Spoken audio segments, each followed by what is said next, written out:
তো এই টয়লেটের ঢোকার আগে শয়তান থেকে আশ্রয় প্রার্থনা করতে বলা হয়েছে। আমরা অনেকে বাসা বাড়ির ভিতরে যেহেতু টয়লেট, ওখান থেকে কথাটা আসছে মূলত, ভিতরে ঘরের ভিতরে যেহেতু টয়লেট থাকে আজকাল দালান কোঠায়, তো দেখা যায় যে দরজা খোলা থাকে। টয়লেটের দরজা কখনো খোলা থাকবে না।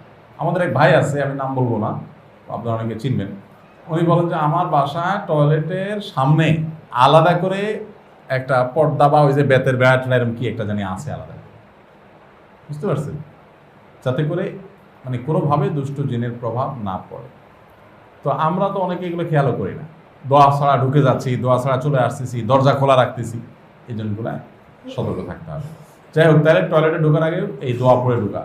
দোয়া পড়তে যদি ভুলে যান তাহলে ওই যে পানিশমেন্ট কি বের হয়ে যাবে।